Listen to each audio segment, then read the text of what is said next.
예. 자, 오늘 그 118페이지 공공재 소타 시간인가요?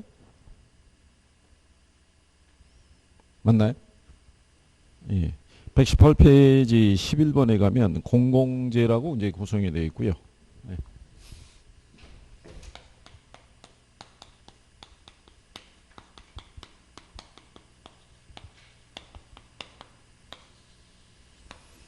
자, 이제 시장 실패 원인으로 이 불안전 경쟁에 따른 독점 등의 문제가 있다라고 얘기를 했고요. 그 다음에 이제 뭐 정부의 비대칭성, 규모의 경제에 따른 비용 체감 산업. 여기까지는 만약에 인용을 하게 되면 제목 정도로 언급을 한다고 그랬고요. 별도로 문제를 내게 되면 이제 공공재라는 게 있고요.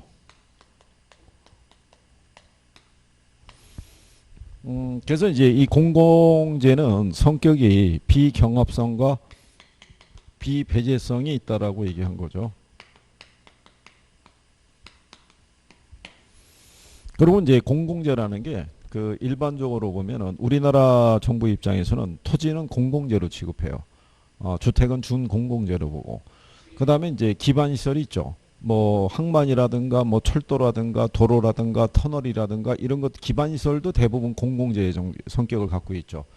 그래서 원래는 그런 기반시설을 누가 공급하냐면 정부가 공급을 하죠. 근데 이제 정부가 예산을 편성해서 공급하기가 쉽지 않을 때 그때 이제 민간 자본을 유치해서 공급하는 거. 그래서 이제 그거를 BTO, 뭐 BOT 이렇게 해서 이제 배우신 거죠. 그래서 이제 이 공공재라는 게 비내구재라는 표현이 하면 틀리죠. 작년 시험에 그렇게 나온 거예요. 비내구재이기 때문에 정부만 이 비용을 부담해서 뭐 공급한다. 이런 식으로 틀리게 해준 거예요. 그래서 얘는 성격이 비경합성과 비배제성의 특징을 갖고 있고요. 비경합성 때문에 공공재는 공급이 되면은 이 공동 소비가 가능한 그런 성격이 있고, 비배제성이라는 거는 이게 이제 공공재를 소비하면서 어떤 얻는 효용에 대한 대가를 지불하지 않는다 그래서 소비로부터 배제당하지 않는 거를 비배제성. 그래서 이제 뭐가 생기냐면 무임승차자. 그래서 얘네 때문에 그 소비의 선호도를 조사하면은 항상 과소 생산에 문제가 있어서 그래서 이제 누가 개입을 해서 정부가. 그래서 이제 그 경제학적인 사고에 보면은 시장 실패 원인에서 제일 중요한 게 이거예요. 공공재. 그래서 이제 강의 시간에 말씀을 드렸지만 경제학자들은 정부가 개입하는 걸 싫어해요. 오히려 정부에 대한 여러 가지 문제가 나올 수 있으니까. 근데 얘만 예외적이라는 거죠. 이거는 시장 기구를 통해서는 공급이 안 되니까. 그래서 그런 이제 성격의 기초에서 하시게 되면은 11번에 1번에 보면 소비의 비경합성과 비배제성이라는 특성이 있고요. 2번은 이제 생산을 시장에 맡길 때 사회 적정 생산량보다 과다하게 생산되는 경향이 있다 그랬으니까 틀린 거겠죠. 그리고 이제 3번에 보면 생산을 시장에 맡길 때 무임승차의 문제가 발생할 수 있다. 뭐 이런 얘기가 되겠죠. 그래서 이제 5번에 가면 산림, 명승지 등 그 자연이 잘 보존된 토지는 공공재적인 성격을 지닌다라고도 얘기를 하죠. 그래서 그런 표현이고요. 그 다음에 이제 이 공공재라는 게 뭐를 유발할 수 있냐면 외부 효과를 유발할 수 있다고 얘기를 하죠. 외부 효과. 그래서 이제 12번 문제가 작년에 나온 거죠. 공공재에 관한 일반적인 설명으로 틀린 걸 물어봤을 때요. 1번에 보면 이제 소비의 비경합적 특성이 있고, 그 다음에 무임승차와 같은 시장 실패가 발생하고요. 생산을 시장 기구에 맡기면 과소 생산되는 경향이 있고, 비배제성에 의해서 비용을 부담하지 않는 사람도 소비가 가능하죠. 네, 틀린 건 이제 2번으로 해서요.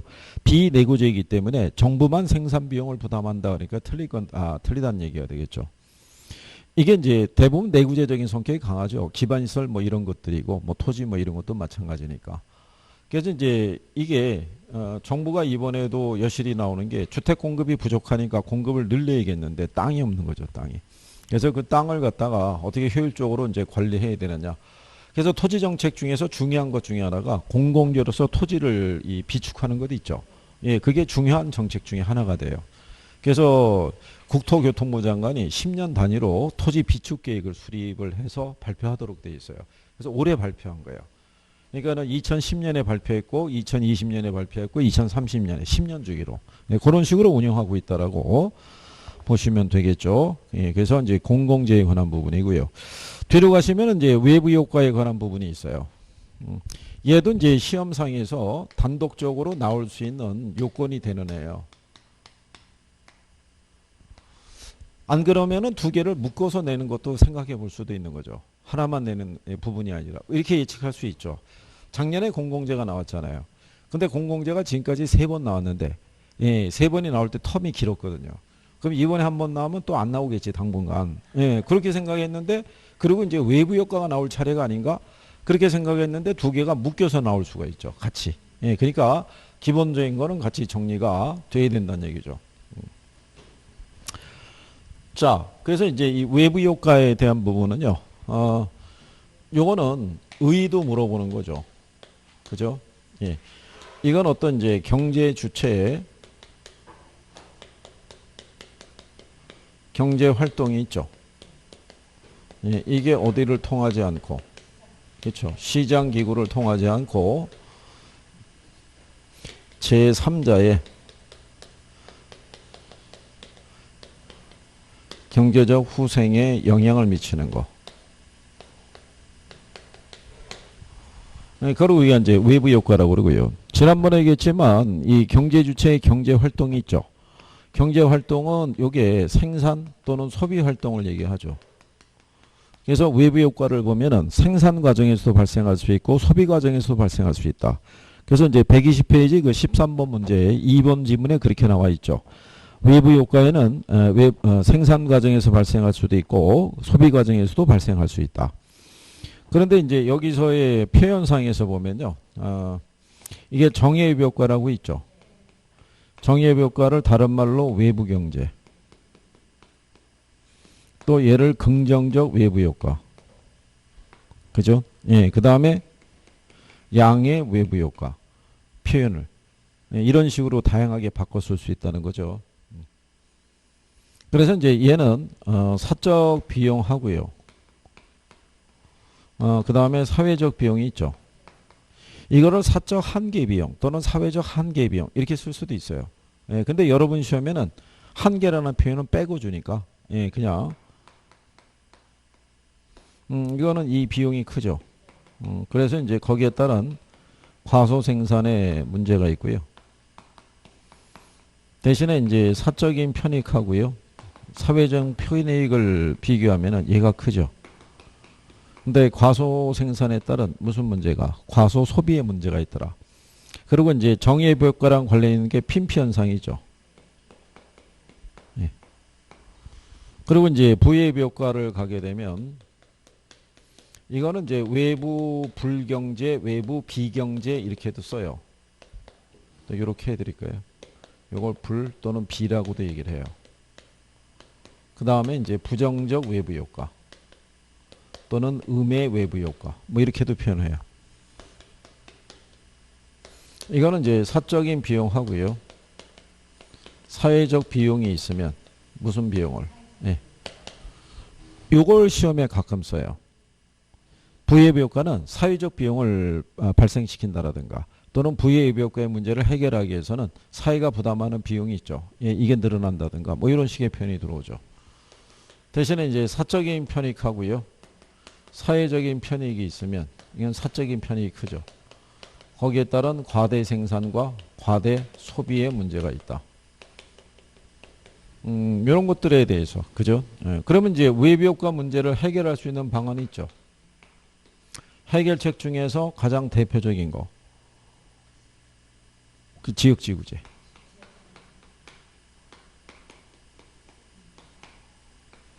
그래서 이게 제일 많이 연결돼서 나오는 게 이거예요. 해결할 수 있는 방안. 나머지 왜 뭐 합병이라는 것도 있을 수 있고, 그죠? 뭐 코지의 정리 이런 논리도 대입할 수 있는데, 여러분 시험에 가장 보편적으로 나오는 게 이거다. 이게 토지정책 수단이거든요. 네, 그래서 요거는 항상 결부해서 예, 정리할 수 있으셔야 되는 거예요. 그죠? 용어가 조금 이제 익숙해져. 우리 지금 이제 문제를 이거 풀고 있잖아요. 그게 무슨 얘기냐면 이론을 배운 거하고 지문으로 우리가 정리하는 거하고 틀려요. 그래서 이 과정이 꼭 필요한 거예요. 그래서 일부가 학원에서 보면요. 7월달, 8월달이 됐을 때 집에서 혼자 공부하겠다는 분들이 있어요.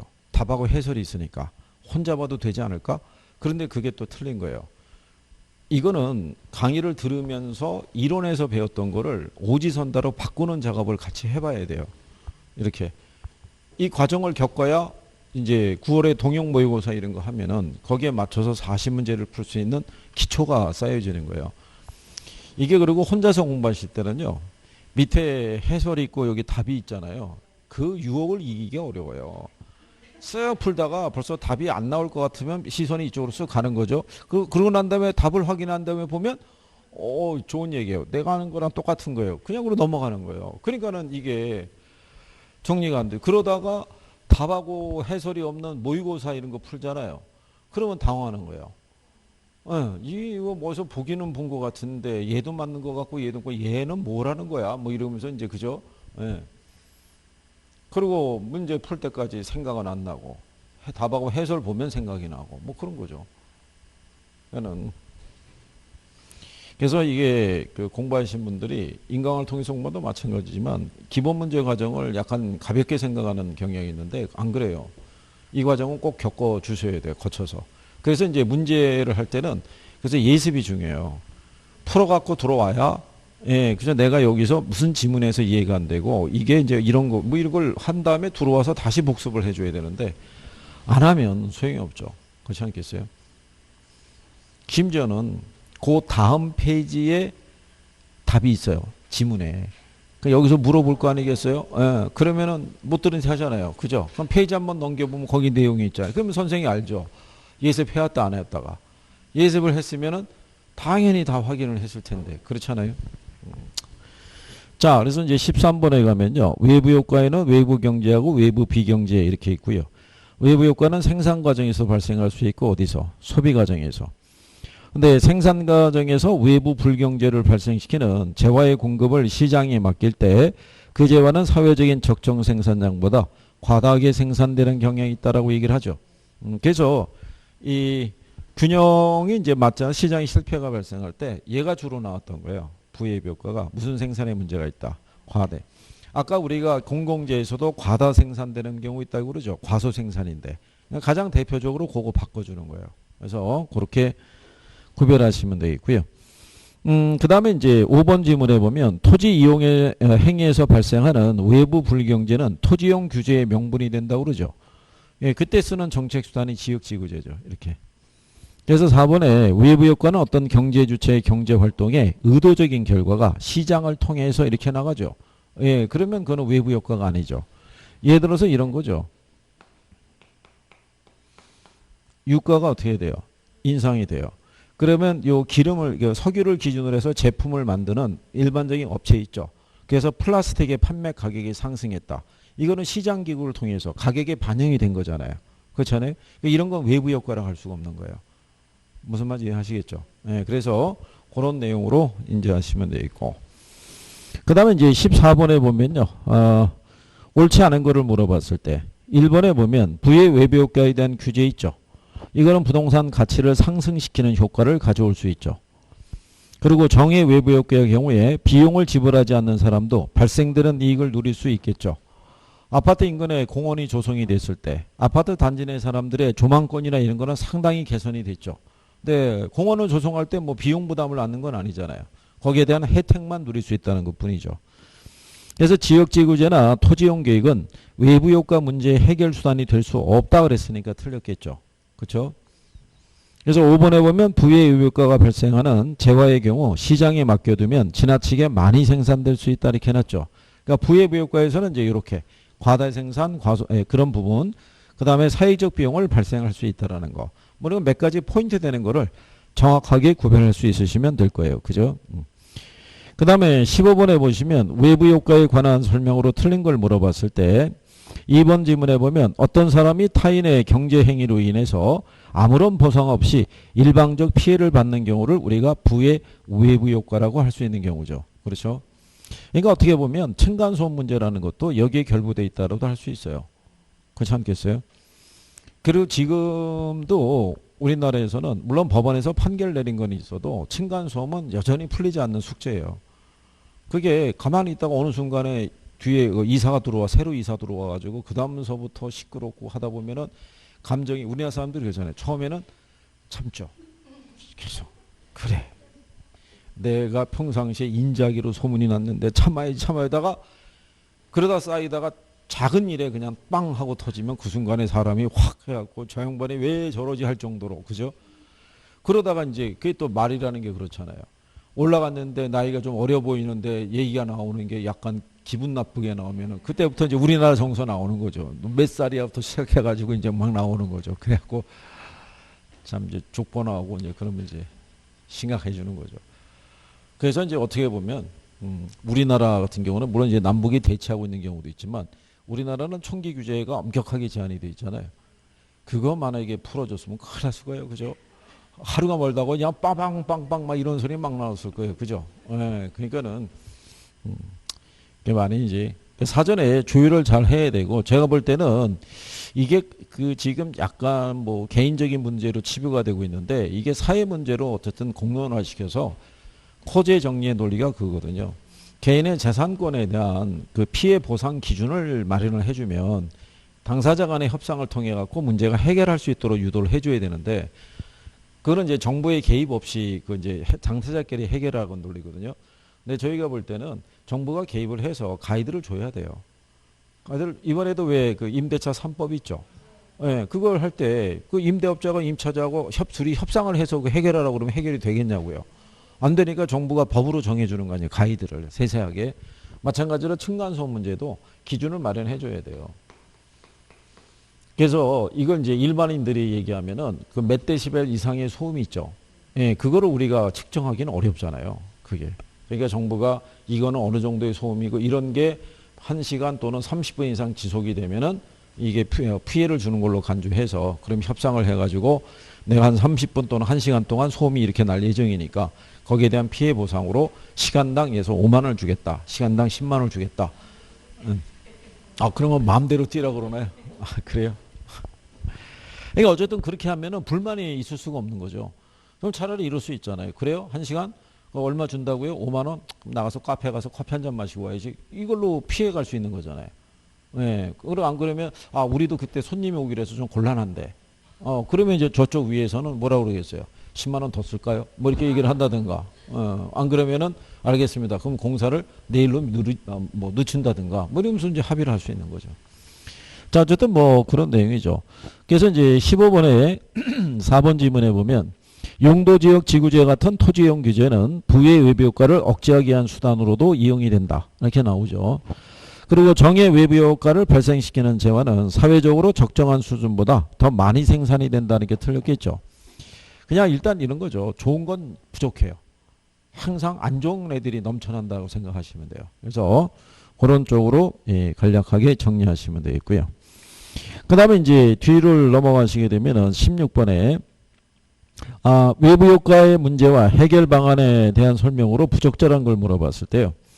2번 질문에 보면 도시지역에서 용도지역 지구제나 토지용 규제 등은 부의 외부 효과를 제거하는 수단이다 그랬으니까 맞는 편이겠죠. 그리고 5번에 가면 정의외부 효과는 과소 생산과 과소 소비의 문제가 나타나죠. 그러니까 적정량이 생산이 되게끔 우리가 이제 보조금이라든가 뭐 이런 걸 지급하면서 유도를 해줘야 된다는 얘기고요. 그리고 이제 3번에 보면 무임승차자의 문제는 외부 효과를 사적 시장에서 해결하는데 장애 요인으로 작용할 수 있다는 얘기죠. 그러니까 무임승차자가 존재하면요, 소비의 선호도를 조사하더라도 적정한 양을 우리가 판단하기도 힘들고, 그리고 무임승차자 때문에 수익자 부담의 원칙이 정해지진 않아요. 일반 경제제 같은 경우는 사서 효용을 얻는 사람은 반드시 거기에 대한 대가를 지불해야지만 그걸 누릴 수가 있는데, 무임승차자들은 대가를 지불하지 않아도 효용을 누릴 수 있기 때문에 그런 문제가 있다는 얘기죠. 그래서 1번에 보면 부의 외부 효과의 경우에 사적 비용이 사회적 비용을 초과하게 만든다라고 그랬으니까 틀리다는 얘기죠. 부의 외부 효과의 경우는 무슨 비용을? 사회적 비용을 더 증가시킨다는 거. 그런 정도 여러분들이 알아두시면 되겠고요. 그 다음에 이제 토지 정책으로 이제 넘어갔을 때요. 일단은 이제 토지 정책 들어오면요. 토지 정책의 가장 중요한 목표 중에 하나가 시장에서 발생하는 뭐를 조정하는 거예요. 부의 외부 효과를 조정하는 거. 그 다음에 이제 공공재로서의 토지를 확보하는 거. 요거 두 가지가 주요 목표 중에 하나가 되죠. 그래서 부의 외부 효과를 조정하기 위해서 쓰는 대표적인 정책이 바로 지역지구제. 그래서 공공재로서의 토지를 확보하기 위해서 쓰는 게 공동토지 비축제도. 그래서 이걸 우리가 이제 이론적으로 보면 이제 토지은행제도 뭐 이렇게도 얘기를 하죠.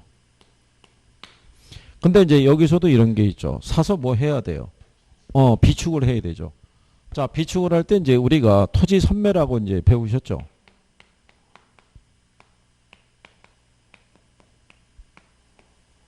그러니까 요거는 말 그대로 이제 협의 매수할 수 있다는 거죠. 만약에 이제 정부나 지자체에서 요 토지가 필요할 때 토지 소유자하고 거래를 해야겠는데 토지 소유자가 지금 이건 양도 의사 표시가 전제가 돼야 돼요. 근데 이 사람이 거부할 수 있죠. 예, 그러면 이제 토지 선매자를 지정을 하는 거죠. 지정을 해놓고 있다가 이 사람이 만약에 개인 간의 거래를 하게 되면 개인 간의 거래에 앞서서 우선 협상을 통해서 이제 사들일 수 있는. 그래서 이제 이게 기본적으로 무슨 매수가 예, 협의 매수를 하는데 경우에 따라서는 강제 수용도 가능해요. 필요에 따라서는. 예, 그래서 이제 일단은 이제 무슨 매수를 한다. 협의 매수를 하는 거죠. 협의 매수. 이거는 아주 특별한 케이스에서 쓸 수 있는 거니까 일단은 협의 매수라는 거를 먼저 염두에 두시면 돼요. 그래서 나중에 이제 문제로 또 한번 확인 한번 할 수 있으니까. 그래서 요 토지 선매도 한 2번 여러분 시험에 인용이 된 거예요. 그죠? 예, 그래서 이제 여러분들이 보시면 공영개발 방식이 있죠. 걔는 수용 방식이잖아요. 그래서 수용 방식이 있고 이렇게 토지은행 제도가 있으면 토지 소유자의 양도 의사 표시 있죠. 예, 걔가 전제가 된다는 점에서는 권리 침해는 얘가 크죠. 강제 수용이니까. 그래서 그건 시험에 한번 또 나온 거예요. 그래서 그런 내용까지는 예, 정리하시는 게 필요하죠. 자, 17번에 보시면 다음 중 우리나라의 토지 관련 제도에 관한 설명으로 가장 거리가 먼 것 이렇게 물어봤을 때요. 1번에 보면 토지 공개념이라고 나오죠. 예, 이거 토지 공개념에 대한 거는요. 토지라는 것은 개인 소유 이전에 자연물이라는 거죠. 예, 그래서 토지의 공익성과 사회성을 강조하는 개념으로 토지 소유권에 대한 제한 가능성을 인식하려는 사고라고 볼 수 있다 이거죠. 그래서 이 개념에 입각해서 오늘날 이 토지에 관한 소유권이 있죠. 이걸 절대적인 권리로 보지 않고 상대적 권리로 보겠다는 거예요. 그래서 토지 사용했을 때 뭐를 가할 수 있다. 제한을 가할 수 있다 이런 얘기죠. 그래서 4번에 보면 오늘날 소유권은 그 자체가 당연히 사회성을 내포하지 않는 절대적 권리로 이해한다. 그러니까 틀렸다는 얘기죠. 그래서 이게 토지 공개념이라는 건요. 뭐하고 대비가 되냐면 토지 국유화하고 우리가 그때 강의할 때 해드렸죠. 토지 국유화라는 게 있고요. 토지 공개념이라는 게 있는 거죠. 이거는 토지 국유화라고 돼 있잖아요. 그러니까 이거는 국가가 뭐를 소유하는 거예요. 예, 토지를 소유하기 때문에 소유권에 관한 분쟁은 생길 수가 없어요. 공산주의 국가에서 하는 거예요. 토지 국유화라는 거는. 그러니까 토지 공개념이라는 건 이건 자본주의 시스템에서. 자본주의에서는 개인 소유를 인정해줘야 안 해줘요. 예, 개인의 사유재산을 인정하잖아요. 사유재산을 인정을 하기 때문에 개인에 대한 토지 소유권이라는 게 성립하죠. 근데 이 권리를 절대적인 권리로 보지는 않는다는 얘기예요. 그러니까 개인이 소유이면은 틀림이 없지만 소유권을 행사할 때는 제한을 가할 수 있다라고 얘기하는 거죠. 그게 이제 토지 공개념에 입각한 거라고 보시면 돼요. 그래서 이 토지 공개념에 입각한 3대 법안이라고 해서 택지 소유 상한제, 토지 초과 이득세제, 개발 부담금제 이런 거 도입했다가 택지 소유 상한제하고 토지 초과 이득세제는 이게 위헌 판정받아서 없어졌다고 그랬죠. 남아있는 게 개발 부담금제도밖에 없어요. 그래서 이제 그런 내용이겠죠. 그래서 이제 그 내용을 구별하시면 되겠죠. 그래서 거기 2번에 보면 우리나라의 민법에서는 사유재산권의 보장이 있죠. 개개인이 재산을 소유하고 상속하는 것은 물론 법률의 범위 내에서 사용수익 처분하는 권리를 인정하는 것이다 이렇게 나왔잖아요. 그래서 정부가 지난번에 규제하면서 강남 일대 4군데의 지역을 토지거래 허가구역으로 묶어버렸잖아요. 그게 그래서 위헌 소지가 있다고 얘기하는 거예요. 사유재산권에 대한 부분이 그러니까 헌법상에서 명시가 돼 있거든요. 거기다 이번에 이제 또 임대차 3법을 도입을 하면서 이제 그런 게 있잖아요. 임차자가 계약갱신을 요구하면 집주인은 무조건 들어줘야 한다는 거죠. 그런데 그렇게 되면은 거주 이전에 헌법상에 보장되어 있는 거주 이전의 자유가 훼손이 된다는 거예요. 아니 집주인이 세를 놨다가 내가 그 집에서 살아야 되니까 난 들어가겠다는데 저기서 계약갱신 청구권을 행사하면은 나는 그러면은 주거이동 못 한다는 거 아니냐. 그렇잖아요. 그래서 집주인이 직접 들어가서 사는 조건이면은 그러면 내보낼 수 있다. 이렇게 또 이제 타협을 한 거죠. 그런 식으로. 그러니까 이제 이게 확정이 돼서 나와 봐야 알아요. 지금 이제 계속 논의 중이에요. 논의 중이고 왜냐하면 여러 명의 국회의원이 발의를 했다고요. 법안을. 그러면 세부적인 내용이 다 틀릴 거 아니에요. 그거 조율을 해가지고 국회 본회의를 통과해가지고 이게 이제 시행령 공포하고 막상 시행이 될 때까지는 아직은 시간이 좀 더 있다는 얘기죠. 그래도 만약에 연내 여러분 시험 볼 때까지 한다 그러면 또 정리는 해둬야 되고. 근데 뭐 기본적인 거는 알고 있지 않나요? 그렇잖아요. 전월세 신고제 있죠. 실거래가 신고하고 그 다음에 계약갱신 청구권하고 임대료 상한제 있잖아요. 5%. 이거 5%는 거의 정해진 것 같고요. 그 다음에 전월세 아마 그 신고하는 경우도 서울을 비롯한 수도권에서 그것도 금액이 한 3억 이상 뭐 그 정도인 것 같아요. 그게. 왜냐하면 영세 임대업자들이 있잖아요. 그렇잖아요. 다가구 주택 뭐 이렇게 해가지고 그 노인양반이 그 노후의 소득이 그걸로 해가지고 그러니까 보증금도 뭐 300, 500에 왜 월세 뭐 30, 50 뭐 이렇게 된 것도 있죠. 거기도 같은 잣대를 들이밀면은 그게 또 쉽지가 않죠. 그러니까 이제 금액을 정해서 서울에 웬만한 데 가면 보증금이 다 뭐 억대만 넘어가 막 그러잖아요. 그런데 기준한다는 얘기죠. 자, 어쨌든 뭐 그런 내용이고요. 그 다음에 이제 18번 문제 있죠. 토지 정책에 관한 설명으로 틀린 걸 물어봤을 때 개발부담금 제도라는 것은 개발 사업의 시행으로 얻은 사업 시행자로부터 그 개발이익의 일정액을 환수하는 그런 제도고요. 그럴 때 이제 개발권 양도제라는 것은 개발이 제한되는 지역의 토지 소유권에서 개발권을 분리해서 개발이 필요한 다른 지역에 개발권을 양도할 수 있도록 하는 제도다 이런 얘기잖아요. 그죠? 그러니까 우리가 소유권을 갖고 있다는 얘기는 이 소유권을 기초해서 사용, 수익, 처분할 수 있는 권리가 있잖아요. 그죠? 근데 여기서의 사용 수익을 얻을 수 있는 게 뭐를 통해서? 개발을 통해서. 이걸 개발권이라고 가정할 때 소유권에서 개발권을 분리시킨다는 얘기죠.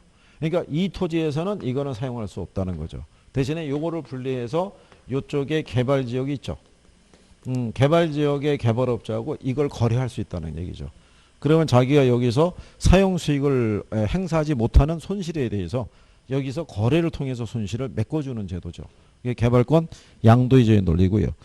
근데 여기서 보면 이 부동산 가격 공시제도에서 개별 공시가는 국장이 공시한다니까 틀렸겠죠. 우리가 이제 이렇게 해드렸잖아요. 이거 이렇게 해서 개에 들어간 애들만 시라고 그랬어요. 그죠? 그래서 표준지 공시지가, 그 다음에 개별 공시지가, 그 다음에 단독주택 중에서 표준주택, 그 다음에 개별주택, 공동주택 이런 식으로. 그죠? 그래서 이거는 뭐 어떻게 보면은 맞추라고 줬던 내용 중에 하나라고도 할 수 있죠. 그래서 그렇게 구별하시면 되겠고. 그 다음에 이제 뒷장에 보시면 19번 문제 토지형 규제에 관한 설명으로 틀린 걸 물어봤을 때 1번에 보시면 이제 이 지역지구제는 토지형에 수반되는 부의 외벽가를 제거하거나 완화시킬 목적으로 지정하죠. 그래서 이 표현은 뭐 잘 들어와요. 지역지구제에 대해서. 그리고 이제 우리나라는 지역과 지구별로 건축물의 용도, 종류 및 규모 등을 제한하고 있다는 얘기죠. 그래서 이제 여러분들이 보면 우리나라의 모든 토지는 용도 지역을 다 갖고 있죠. 다 갖고 있고 거기다 우리가 지구를 중복해서 지정할 수 있어요, 없어요? 중복해서 지정할 수 있죠. 지역끼리는 중복해서 지정하기는 어려워도 지역과 지구는 중복해서. 그래서 5번에 가면 국토의 계획 및 이용에 관한 법령상 용도 지역과 용도 지구는 중첩해서 지정할 수 있다 이런 얘기죠. 없다 그랬으니까 틀렸겠죠. 그래서 이제 그런 내용이고요. 근데 이제 19번에 3번에 가면 지구 단위 계획이라고 있죠. 예. 그런데 이제 20번 문제도 3번에 가면 지구 단위 계획이라고 나오잖아요. 요 지구 단위 계획이라는 게 예전에 여러분 시험에 지구 단위 계획도 1종이 있고 2종이 있죠. 예, 일종하고 일종 지구단위 계획하고 이종 지구단위 계획이 있는데 그때 당시에 그걸 바꿔서 냈었어요. 예, 그렇게 해서 근데 그게 답이었다고요. 그래서 그때 항의가 좀 있었어요. 아니 일종, 이종까지 구별하라는 얘기는 이게 공법 문제지 학계론 문제냐 뭐 이렇게 돼갖고 그 다음서부터는 지구단위 계획에서는 일종, 이종은 안 물어봐요. 그냥 요 개념에 대한 것만 지문으로 들어와요. 그 이후로는 지구단위 계획이 틀린 지문으로 들어온 적은 없어요. 그래서 맞는 지문으로 한 자리를 차지하고 있는 거예요. 근데 1차만 공부하는 사람들은 지구단위 계획이라는 용어 자체가 낯설거든요. 예, 그러니까 그게 한번 또 읽어보게 돼요. 그 문장은 길고 그러니까 시간 뺏기에도 적합하고 그죠? 예, 그런 취지라고 이렇게 생각을 하시면 되겠고요. 그래서 20번에 보면 2번 지문에도 토지용 규제를 통해서 부의 외부 효과를 제거 또는 뭐 할 수 있다. 감소시킬 수 있다. 이런 얘기죠. 예, 그래서 이제 그 4번에 가면 용도 지역 지구제는 토지용을 제한해서 지역에 따라 지가의 상승 또는 하락을 야기할 수도 있다는 얘기죠. 그래서 요즘 화제가 돼서라는 게 얘잖아요. 개발 제한 구역 있죠. 예, 그래서 이제 이거 풀어주니 많이 뭐 또 얘기가 많이 했던 거죠. 그러다 결국은 말들이 많은데 이제 대통령이 나와서 싹 정리한 거죠. 해제 안 한다. 끝난 거죠, 그걸로. 더 이상은 논의하는 사람이 없죠. 그러니까 깔끔한 거죠, 뭐. 근데 여기 5번에 대한 내용에서요. 그 우리가 이제 용도 지역 지구제에서 보면 우리나라는 전체 지역을 도시지역, 관리지역, 농림지역, 자연환경 보존지역으로 나누고요. 도시지역은 다시 주상공록으로 이렇게 해서 이제 나누게 되죠. 예, 근데 이제 5번 지문에 보면 용도 지역 중에서 자연환경 보존 지역은 도시 지역 중에서 그래서 틀린 거예요. 도시 지역 중에서는 주상공록의 네 가지인데 슬쩍 일로 들어간다라고 해서 틀린 거죠. 이렇게.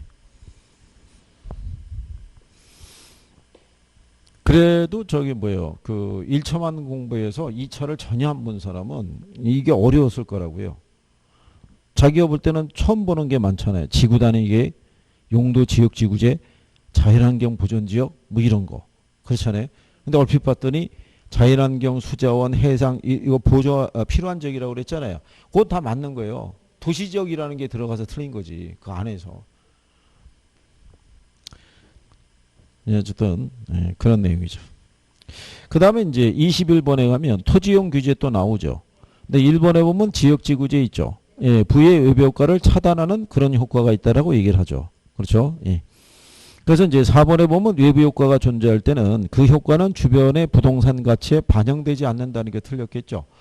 정의 외부 효과가 됐든 부의 외부 효과가 됐든 간에 가치에 당연히 영향을 주죠. 그러니까 다만 정의 외부 효과는 긍정적인 영향을 주고 부의 외부 효과는 부정적인 영향을 줄 수밖에 없다. 이런 얘기가 되겠죠. 그래서 21번에는 답이 4번 예, 이렇게 구별하시면 되겠고요. 그 다음에 이제 뒤로 넘어가셔가지고 그 22번에 보시면 용도 지역 지구제의 문제점에 대한 설명이다. 근데 1번에 보시면 지역 지구제의 실시는 토지 개발 및 이용이 지나치게 속박되는 지역과 그렇지 않은 지역 간에 지가 상승에 큰 차이가 생길 수 있어요, 없어요? 그럴 수 있죠. 개발 제한구역으로 지정이 된 지역과 그렇지 않은 지역 간의 지가의 상승의 차이는 또 아주 크다라고 우리가 할 수가 있겠죠. 그랬을 때 이제 거기에 보시면은 그 5번 지문에 시장에서 발생하는 부의 외부 효과를 감소시킬 수 있다라고 얘기를 하죠. 예, 근데 여기서 주어지는 거는 문제점을 물어본 거죠. 예, 문제점을 물어본 거고 5번에 대한 건 하나의 이제 긍정적인 역할, 기능을 물어본다는 얘기. 이건 문제점에 해당이 되지는 않는다는 얘기죠. 예, 그래서 5번이 틀렸다. 근데 이제 이게 요거는 문제상에서 이렇게까지 틀리게 주지는 않을 거예요. 문제점이라고 해서 그게 긍정적인 기능인데 이렇게 해서 틀리게 준다 그러면 여러분들은 그러면 또 아주 안 좋은 문제라고 그럴 거라고요. 여러분이 맞춰야 좋은 문제죠. 뭐 틀리면 다 치사 문제가 되는 거죠. 예. 근데 예, 이런 건 있는 거예요. 문제가 뭐를 물어보는지를 놓치잖아요. 그래서 지문을 쭉 읽고 내려가면은 얘도 맞는 말이거든요. 그러면 못 찾는 거예요. 그러면 예, 문제가 뭘 물었는지 까맣게 잊어먹고 그 다음부터 막 찾는 거예요. 그죠? 그러면 이제 시간대로 가고 무슨 말인지는 모르겠고 이제 섞이기 시작하는 거예요. 그럼 이 문제 못 풀어요. 그렇죠. 나중에 이제 찍는다고요. 그냥. 예, 그런 게 있으니까 문제 읽을 때 그런 거는 차분하게 잘 정리할 수 있으셔야 돼요. 그죠? 그 다음에 이제 23번에 대한 것 있죠. 예. 그것도 이제 이런 거죠. 5번에 가게 되면 국토의 계획 및 이용에 관한 법령상 국토는 토지의 이용 실태 및 특성 등을 고려해서 도시지역, 관리지역, 농림지역, 자연환경 보존지역 같은 용도지역으로 구분한다는 거죠. 그러니까 조금 아까는 얘가 여기에 들어갔어서 틀리게도 한번 출제했다가 지금은 또 맞는 지문으로 쏙 또 주는 거죠. 그러니까 이런 식의 변화를 주는 경우가 많다는 얘기예요. 기출에서는. 그렇죠? 그리고 용도지구는 하나의 대지에 중복 지정될 수 있죠. 그래서 이제 기본적인 걸 물어본 거고요. 근데 또 여기서 여기 주거지역 있잖아요. 주거지역도 전용 주거지역이 있고 일반 주거지역이 있잖아요. 그래서 전용 주거지역은 1종하고 2종으로 일반 주거지역은 1종과 2종, 3종. 여기는 단독주택, 여기는 공동주택 중심에, 여기는 저층, 중층, 고층 뭐 이런 식으로. 그죠? 이걸 또 바꿔버린 거죠.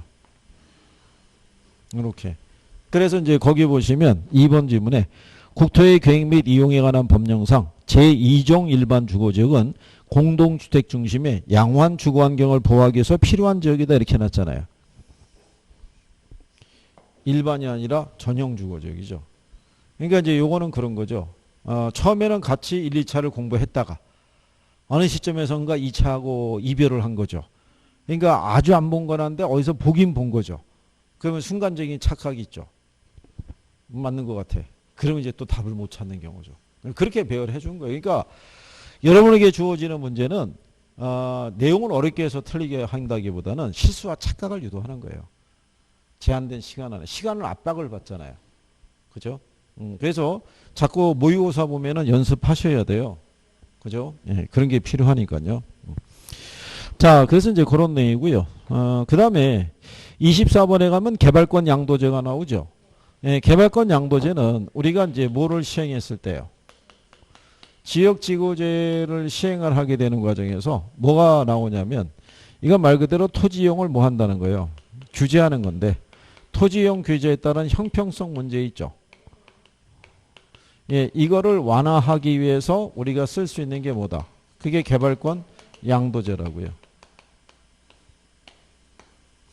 그래서 여기서 보면 우리가 TDR이라고 그러잖아요. 예, 그러니까 영문대로 그대로예요. 이게 트랜스퍼 레이블이고요. 디벨로먼트 라이스거든요. 그러니까 이게 개발권이라는 거거든요. 개발권이 뭐가 가능한, 양도가 가능한 개발권을. 그죠? 조금 아까 우리가 이런 식으로 얘기해 드렸잖아요. 그죠? 소유권을 갖고 있는데, 그죠? 여기가 만약에 개발 제한 구역으로 지정이 되면 이 사람은 뭐가 상실되는 거예요. 그렇죠? 사용 수익화에서 얻을 수 있는 권리가 상실된 거죠. 그럼 여기서 소유권하고 개발권을 분리시켜 주는 거죠. 그래서 개발권을 누가 발급해 주는 거예요? 정부가. 그러니까 정부가 공적 자금을 투입하거나 그러지는 않는다는 거죠. 그래 놓고 이거를 뭐 할 수 있도록, 예, 양도할 수 있도록 이쪽으로. 그래서 입는 손실을 보상해 주는 그런 제도라고 보시면 돼요. 근데 거기 24번의 개발권 양도제에서 보시면 1번에 개발 제한에 의해서 규제되는 이 보존지역에서 발생하는 토지 소유자의 손실을 보존하기 위한 제도죠.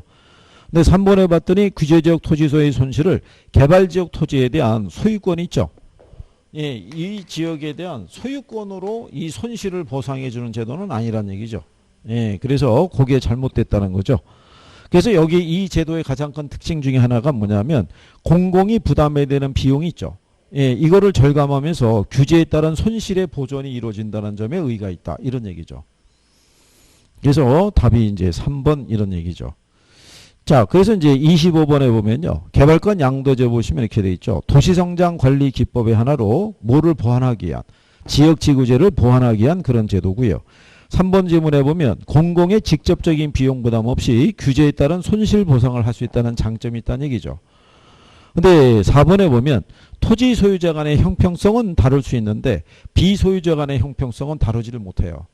그러니까 여기서도 이 사람들이 있는 이 손실이 있죠. 이건 토지 소유자들이 있는 손실이고 규제 지역에 비토지를 소유하고 있지 않는 사람들이 있죠. 그 사람들이 있는 손실에 대해서는 보상은 안 이루어져요. 그러니까 토지 소유자 간의 문제라는 얘기죠.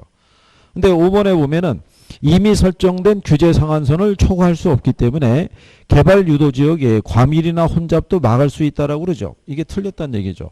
개발 지역은요. 개발할 수 있는 총량이 규제가 돼 있어요. 5층 이상은 못 짓는다. 근데 뭐를 사들이면 개발권을 사들이면 그 이상 규제 상한선 이상으로 이렇게 올릴 수 있거든요. 그러면 과밀이나 혼잡이다 이런 문제가 유도가 될 수 있다는 얘기죠. 근데 요것도 요 주변 지역이 개발이 아직은 시작이 안 됐을 때 이게 효과가 있지, 이미 주변에 개발이 다 끝난 지역 같으면은 이게 효과가 없죠.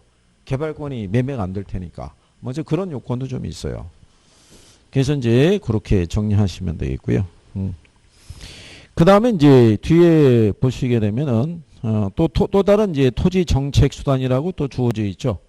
거기서 보면은 공영개발하고 환지 방식이라고 있죠. 예. 공영개발은 이제 예를 들어서 수용 방식이잖아요. 그러니까 정부가 이제 수용을 하게 되니까 개발 이익을 원천적으로 환수할 수 있고요. 공공용지도 충분히 확보할 수 있다는 장점이 있는데, 이게 토지를 수용해야 되니까 수용에 따른 보상 문제가 있겠죠. 또 보상 과정에서 수용자하고 피수용자 사이에 갈등이라는 게 있을 수 있겠죠. 또는 비용 부담 문제라는 것이 발생을 해요. 근데 환지 방식은 상대적으로 사업자의 비용 부담 문제는 줄어들죠. 예, 줄어드는데 사업 기간이 길게 가요. 이 자체가. 예, 그래서 이제 요거는 공공용지를 또 충분히 확보할 수 없다라는 그런 단점도 있어요. 예, 그래서 거기에 박스 안에 보면 비교가 돼 있죠. 예, 그래서 이제 26번에 보시면 2번 지문에 환지 방식은 초기에 막대한 토지 구입 비용이 들기 때문에 그래서 틀린 거죠. 환지가 아니라 공영 개발 방식이라고 이렇게 보시면 되겠죠. 그리고 4번에 가면 이제 수용 방식이라고 나오죠. 문제점으로 토지 매입과 보상 과정에서 사업 시행자와 주민의 갈등을 들 수 있다라고 그랬죠. 그게 여러분 시험에서 한 2번 인용이 됐어요. 예. 그리고 이제 토지은행 제도라고 그 밑에 가면 나와 있죠. 예, 똑같은데 아까 이제 잠깐 설명해 드린 거죠. 5번에 가면 토지 양도 의사 표시가 전제된다는 점에서 토지 수용 제도보다 토지 소유자의 사적 권리를 침해하는 정도가 크다 그랬으니까 틀렸다는 얘기죠. 권리 침해는 이제 아무래도 수용 방식이 더 클 수밖에 없겠죠. 그래서 아마 이 토지은행 제도에 대한 부분이 있죠. 토지 비축 제도. 요 나중에 이제 여러분들이 동형 모의고사 볼 때 조금 더 들어가는 문제하고 기본적인 문제를 섞어서 이렇게 한번 풀어보시게 될 거예요. 그래서 이제 거기서 예, 조금 더 일단 여러분들은 여기서 내가 배웠던 토지은행 제도가 뭐였었지? 걔가 이렇게 지문으로 나오면 이건 맞고 이건 틀리는 거구나. 이렇게 쓸 수 있구나. 이걸 이제 정리하는 게 필요한 거죠. 그러니까 토지은행 제도라는 것은 말 그대로 공공이 토지를 사서 비축하는 제도잖아요. 그러니까 사서 비축해야 되니까 비용 부담 문제는 크죠. 근데 마찬가지로 얘도 공공재로서의 토지는 충분히 확보할 수 있다는 장점이 있죠. 그러니까 필요할 때 나중에 적시에 시장에 저렴하게 공급할 수 있다는 게 장점이죠. 그러니까 이제 이게 문제가 뭐냐면 이번에도 왜 택지가 부족하잖아요. 주택 지을 때. 이때 이제 이런 거 써야 되거든요. 비축한 토지를. 근데 그게 쓰기가 참 힘들다는 얘기죠. 그래서 원래는 이게 비축할 때 보면요. 이게 지가 안정용, 수급 조절용 이런 식으로 다 용도를 해서 비축을 하거든요. 예. 근데 이제 비축한 토지가 아무래도 그렇잖아요. 수도권은 가격이 비싸잖아요. 그러니까 이거를 주택공사에서 이거를 대량으로 매입하기는 어렵거든요. 예산 문제도 있고. 그럼 솔직히 LH공사 적자잖아요. 만성 적자에 시달리고 있는 거죠. 예.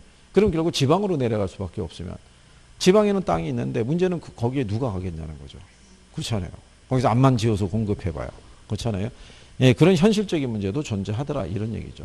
그래서 뭐 그렇게 보시면 되겠고요. 그래서 여기 정도까지 일단 하셨다고 보고요. 잠깐 쉬었다가 이어서 주택정책 이렇게 한번 해보시죠.